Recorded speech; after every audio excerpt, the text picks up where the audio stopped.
Hey everyone, welcome back to my channel. Today I'm going to be talking about my top 3 tips for fat loss.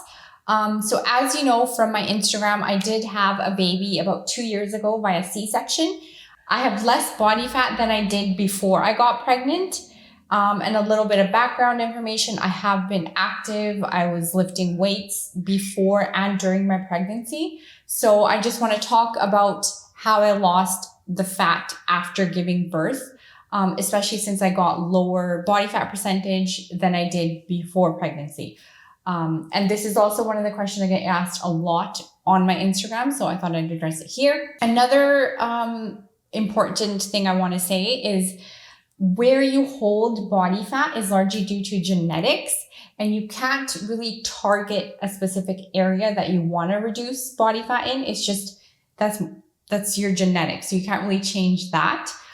But with these tips, you can reduce your overall body fat percentage and hopefully you can, achieve the results that you want to achieve. So let's get right into it. So tip number 1 is increasing your daily step intake. So for me personally, I found walking, taking long walks like 5 days a week really helped drastically in my fat loss. The reason I like walking is because it's low impact. So you're not really putting a lot of extra pressure on your joints and your knees.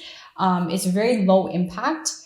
Secondly, it's not going to make you really hungry. So like with sprinting or a HIIT session, you might get really hungry afterwards. But the great thing I found with walking is I didn't really get hungry after. So I didn't, come home and, want to eat more. Like I kept my calories the same, but increasing my daily step intake is just going to burn more calories throughout the day without making me more hungry. And it's also good on my joints. It's not extra pressure or stress on my body. So I love walking. I recommend 10,000 steps a day or at least 4 to 5 times a week. Taking long walks is one of my highly recommended tips for fat loss. And I say it to everyone. And I feel like people don't believe me because it's so easy. But that's the thing. It is so easy. Increasing your daily steps is such a great way to achieve fat loss. Tip number 2 is decreasing your daily caloric intake by 100 to 200 calories. So the way I personally did this is I tracked my food for a week on a normal, what I normally ate. I just tracked it for a week and I found out, what my maintenance calories were. And that was about probably 2,000 calories a day.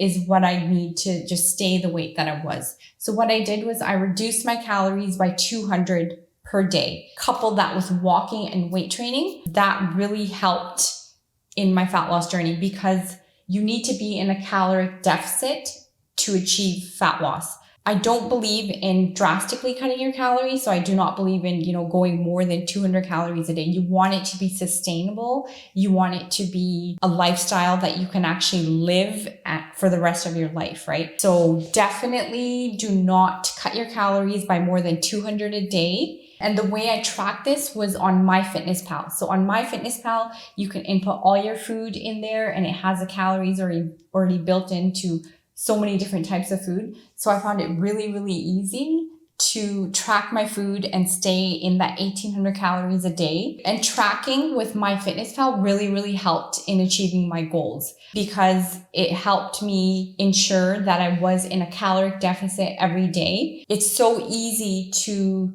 eat like a handful of almonds or put a little bit extra butter on your toast. And those little things can easily take you over your daily caloric intake. That can result in you not being in a caloric deficit for the day or the week because all these little things count. So make sure you log every single thing that you eat, every teaspoon of butter, every almond, every little thing. That's my second tip, is to track your calories and go into a 100 to 200 caloric deficit per day from your maintenance. And that really, really helped. So tip number 3 is weightlifting. So if you follow me on Instagram, I'm really into weightlifting, squats, deadlifts, Olympic lifting, powerlifting. So I love weightlifting with a barbell and dumbbells. So the reason I like weightlifting is because even after you're done your weightlifting session and you're resting at home, like even the next day, your body is still burning calories because it's repairing the muscles. So this is how you increase your metabolism, as opposed to just running on a treadmill or doing a lot of cardio. That activity is only going to burn calories as you're doing that activity. You're not going to get that extra burned calories after as you would with weightlifting. Adding weights is a great way to increase your metabolism and drop body fat. But as you know, on my Instagram, if you've been following me there, is I have been lifting weights for quite a long time. So obviously you need to gradually, build yourself up to a barbell. Start with dumbbells. At home, you don't really need a whole lot of equipment. And the other really beneficial part of weightlifting is that you build more muscle. And then the more muscle you have, the more calories you burn just by sitting. So even if you're sitting and doing nothing, the more muscle you have, the more calories you're going to burn. So that's another bonus of weightlifting.